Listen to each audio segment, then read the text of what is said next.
साहब कहा जा रहा है कि जनवरी में इलेक्शन होंगे। दूसरी तरफ नवाज शरीफ जो अदारों के लाडले है, आर्मी साबक आर्मी चीफ कमर जवेद बाजवा साहब, फैज़ हमीद साहब, मोहतरम उमर अता बंदयाल साहब, साकब निसार साहब, आसफ सईद खोसा समेत मैं चारों के सख्त तरीन कार्रवाई करूंगा। क्या मुमकिन है कि अगर नवाज शरीफ दोबारा इक़्तिदार में आते हैं, इश्तिहारी हैं, और वो इन सब के खिलाफ कार्रवाई करे, और किस कानून के तहत कार्रवाई हो सकती है? कार्रवाई अगर करेंगे तो वो जजों के खिलाफ तो सुप्रीम जुडिशल काउंसिल के सामने ही जाना पड़ेगा। अगर उनको उस वक्त का जब वो जज थे उनसे की कोई शिकायत है, उस पे एतराज ये आएगा बुनियादी तौर पे कि ये हाजिर सर्विस जज तो सुप्रीम जुडिशल काउंसिल में मतलूब हो सकता है, लेकिन जो जज नहीं रहा वो मतलूब नहीं, उसको नहीं बुलाया जा सकता। तो फिर इनको आम कवानीन जो है उन पे अब क्या किस किस्म का केस बनाते हैं, कोई रियाकारी का बनाते हैं, कोई खुर्द बुर्द का बनाते हैं, कोई मुतअस्सिबाना फैसले का बनाते हैं। मुतअस्सिबाना फैसलों से तो जजमेंट में कोई मुकदमा नहीं बनाया जा सकता किसी आला अदालत के जज पे। वो भी मामला क्योंकि मैलाफाइडीज तो प्रिज्यूम नहीं की जा सकती उसके खिलाफ। फिर रह गया जो जर्नलों और आर्मी अफसर के खिलाफ अगर तो कोई केस बनाते हैं किसी आईनी बगावत का या कोई इस किस्म सेडिशन या साजिश का, फौजी साजिश जिसके जरिए उसको आइन को मुअत्तल करके किसी एक को लाने की, किसी एक की हुकूमत बनाने का हो, तो वो तो आर्टिकल 6 है, वो आर्टिकल 6 तो लग ही सकता है। पर ये रहे कि इनका बयान क्या है, ये क्या एतराज क्या करते हैं, उस साजे के खिलाफ करेंगे कि जिसको इन्होंने बाद में एक्सटेंशन दे दी, और जबकि हटा दिया हुआ था उस वक्त नवाज शरीफ, जब एक्सटेंशन मिली जनरल बाजवा को, तो नवाज शरीफ उस वक्त वज़ीर आज़म नहीं थे, हट चुके। तो क्या इसका इन्होंने अपोजिशन में बैठ के लंदन से हुक्मनामा जारी किया था अपने सब MNAs को, और अपनी पार्टी को कहा था कि सुबह हमारे सब MNAs का वो स्पीकर लाउंज में नाश्ते का बंदोबस्त करो और बड़ा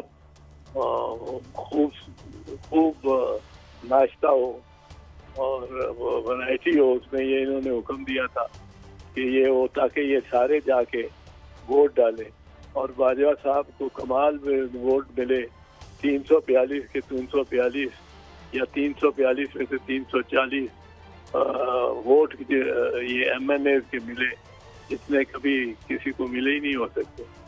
अच्छा, एक छोटा सा सवाल नहायत अदब एहतराम से, एक शख्स सुप्रीम कोर्ट से सजा याफ्ता है, अमूमन हमने देखा है हाई कोर्ट में एक फैसला होता है, सुप्रीम कोर्ट उसके बरक्स दे देती है, लेकिन कभी जज साहबान को सजा नहीं दी जाती। एक शख्स खुद इश्तिहारी है, सुप्रीम कोर्ट से सजा याफ्ता है, 4 साल से एफिडेविट पे गया है, और कहते हैं 2017 से काम दोबारा शुरू होगा, जबकि उनके भाई 16 माह वज़ीर आज़म रहे। तो क्या कोई ये अगर ऐसी उनके खिलाफ सॉलिड रीज़न है, जर्नैल साहबान या जज साहबान, इवन के एजाजुल अहसन साहब का भी नाम वो लेते हैं, तो क्या ये इनके खिलाफ तौहीन अदालत नहीं हो सकती, सिर्फ और सिर्फ दूसरे कमज़ोर लोगों के खिलाफ ही है? नहीं, बात यह है कि भट्टी साहब देखें, ये तकनीकी बात है ना पहले, तो फिर इस पे जज्बाती या सियासी बात करेंगे। तकनीकी तौर पे ये अगर किसी जर्नैल के बारे में कहते हैं कि उसने साजिश की मेरी गवर्नमेंट के खिलाफ या मेरे खिलाफ या किसी और को लाने के लिए, तो वो तो आर्टिकल 6 ही लगेगा। अब वो ये नहीं है कि नवाज शरीफ खुद उसमें मुद्दई होंगे, मुद्दई तो कोई और ही लेंगे। ये अगर मुद्दई अगर हो नवाज शरीफ, तो फिर तो उसको जवाब देना पड़ता है कि ये मफरूर इतनी अर्सा रहे हो और कहाँ रहे हो और क्यों रहे हो। उसकी तो राइट हकूक बहुत जल्दी बहुत मतलब जामे तौर पे ख़त्म होते हैं, बल्कि नवाज शरीफ कुछ भी कर ले, आइन और कानून के मुताबिक जब वो वापस आते हैं, पहुंचते हैं, तो उनको सीधा जेल जाना पड़ेगा और कोई तरीका, कोई रास्ता नहीं है। उनके लिए अदालत नहीं आएगी एयरपोर्ट उनकी जमानत करने के लिए। ये नहीं हो सकता कि अदालत खुद चली आए उनकी जमानत वहाँ एयरपोर्ट से ले लें। एयरपोर्ट से वो जेल जाएंगे, फिर जमानत का इश्यू आएगा कि जमानत हो सकती है कि नहीं हो सकती। एक बंदा जो 4 साल मफरूर रहा हो, मुलजिम भी नहीं, मुलजिम भी कुछ हो सकता है, 4 साल मफरूर रहा हो और वो उसके सामने, मतलब है टेलीविजन इसी तरह ही है जिस तरह आपके सामने, वो सामने उसी मुतनाज़ प्रॉपर्टी में रह रहा हो जिसकी उसने मनी ट्रेल नहीं दी हुई, तो उसके लिए जमानत भी बहुत मुश्किल होगी। ये और बात है कि वो अपना असर रसूख समझते हैं हमारा होगा और हम बड़े अहम और बड़े ताकतवर होंगे और सिपा सालार भी हमारे साथ होगा।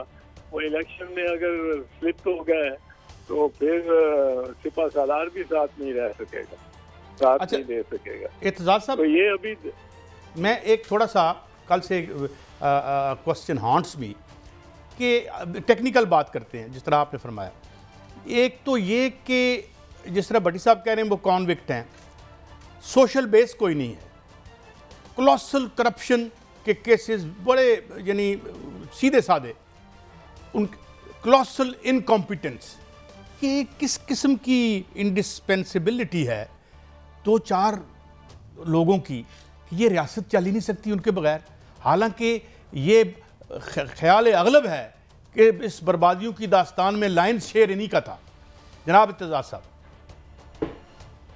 काजी साहब, आप भी जानते हैं ये तो अब वोटर पे डिपेंड करता है ना। अगर वोटर उनको वोट देता है और वो दरगुजर करता है और नज़रअंदाज करता है एवं फील्ड डिपार्टमेंट को भी, उसकी मनी ट्रेल भी नहीं है, बहुत सारी जो भी अलगरज सारी वो कमालात को, तो फिर अब वोटर तो सुप्रीम है। वोट के सामने भी नहीं जा रहे, अब तो वो इलेक्शन से भी भाग रहे हैं। वो जानते हैं कि उनकी जमानतें जब्त हो जाएंगी।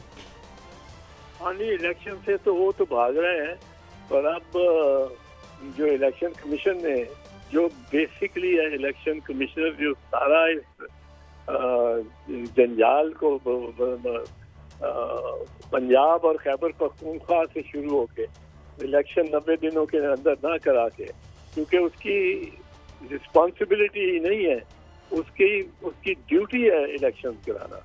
और सारे किसी भी शख्स को, वफाक या सूबे के किसी भी शख्स को वो हुक्म दे सकता है और वो इलेक्शन कराने में जो उम्मीद हो, तो ये उसकी वो अब उसने कहा है कि जनवरी के आखिरी हफ्ते में इलेक्शन हो जाएंगे।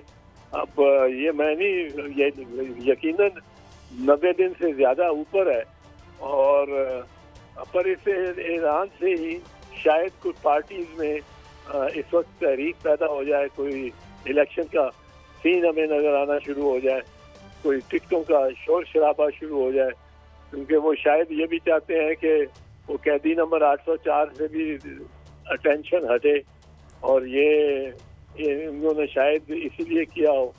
लेकिन मियाँ साहब के जो इलेक्शन से मशरूत है कि मियाँ साहब की वापसी, मियाँ साहब की वापसी तो इस वजह से होनी चाहिए कि उनको सजा हुई है, उनको जेल में होना चाहिए पंजाब पाकिस्तान। पर अगर ये वो है कि जी इलेक्शन होंगे तो मियाँ साहब आएंगे, तो इलेक्शन तो मुझे इतने नजर आते नहीं, फिर भी इलेक्शन को मुलतवी करने के लिए, इलेक्शन बड़ी दफा ये मुलतवी, याह्या खान मार्शल लॉ में तो मुलतवी होते रहते हैं और याह्या खान ने भी मुलतवी कर दिए थे। रियाउल हक ने कहा था 90 दिन में इलेक्शन कराऊंगा और उसने 11 साल अपनी हुकूमत रखी। अच्छा एतजाज साहब, एक सवाल और काजी फायज ईसा साहब प्रेशर नहीं लेते और आइन आपने भी ये बात कर चुके हैं, अगर कोई कोर्ट में कल चला जाता है तो काजी साहब तो अलाउ मेरा ख्याल में नहीं करेंगे कि भाई ये 90 दिन से आगे जाए, जिस तरीके से हम देखते हैं वो आइन के डिसिप्लिन के जिस तरह से उसको वो मानते हैं।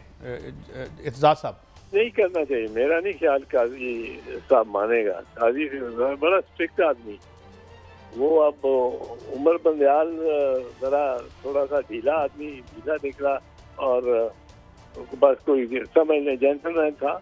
काजी तो शमशीर बकफ है। और इसका इस मामले में क्या उन्होंने किया नहीं किया, एहसान शरीफ खानदान पे वो एक बात है जो की जाती है। पर मैं ये समझता हूँ कि काजी साहब ऐसे मामले में, क्योंकि काजी साहब ने तो जब 21वीं और 23वीं आईनी तरमीम पे बहस हो रही थी फौजी अदालतों के जिनके तहत लगी, तो काजी साहब का तो फैसला है कि फौजी अदालत आइन में तरमीम करके भी नहीं लगाई जा, जो हमारे सिविलियन को ट्राई करने के लिए, जो हमारे स्टेटेड मौकफ से भी आगे है और बिल्कुल दुरुस्त वजह है। उन्होंने कहते हैं आईनी तरमीम भी कर लो, आप फौजी अदालत नहीं लगा सकते। हम तो ये कहते रहे ना वकला के जी आप आईनी तरमीम करो और फिर आप फौजी अदालत को लाओ, क्योंकि आइन सुप्रीम है और आइन में अगर तरमीम हो जाए तो उसको मानना पड़ता है और फिर फौजी अदालत लग सकती है। पर आपके पास क्योंकि असेंबली नहीं है, आप तरमीम कर ही नहीं सकते हो जब तक कौमी असेंबली ना हो। वो इस वक्त तहलील है। अच्छा, आगे जाता है। आपने बड़ी अहम बात की कि वो कहते हैं कि फौजी मिलिट्री कोर्ट्स लग नहीं सकती। एक तो 90 दिन में पंजाब और KPK में इलेक्शन नहीं हुए, ये सारी दुनिया को पता है, और बादी उल नज़र में वफाक में भी 90 दिन में नहीं हो रहे। क्या वो जनवरी में होते हैं तो वो जायज़ होंगे और होते भी या नहीं होते? दूसरा, क्या 25 करोड़ आवाम को उनके वोट का हक देने से रोका जा रहा है? क्या फाइज ईसा साहब इस पे कोई सो मोटो या कोई कानूनी कार्रवाई कर सकते हैं कि जनाब ये क्या हो रहा है, मुल्क में आइन की बेहुरमती हो रही है, आइन तोड़ा जा रहा है? जो हमारी रवायत रही है उसके मुताबिक तो कर सकते हैं, क्योंकि ये बहुत सीरियस मैटर है कि किसी को मतलब है 25 करोड़ अवाम, उनमें से 10 करोड़ तो वोटर होंगे या 8 करोड़ तो वोटर होंगे, उनको आप महरूम कर रहे हैं राय देने से और अपनी जो राय का उनका हक है, वोट का जो हक है, उससे महरूम कर रहे हैं। तो ये तो बड़ा वैसे तो सीरियस है। ये खुद आर्टिकल 6 का मुतकादी है, क्योंकि आप जब एक गैर मुंतखब हुकूमत रखते हैं और वो तजावज़ आइन की अपनी टेन्योर से मियाद से तजावज़ कर जाती है और सारे मुल्क का इंतजाम चला रहे हैं, कमाल है। और वो मतलब है उनका इलेक्शन से कोई ताल्लुक ही नहीं है। वो जो बैठे हैं पहुंचे हुए हमारे वजीर आज़म साहब, निगरान वजीर, चेयर टेकर, वो वहाँ पहुंचे हुए UN में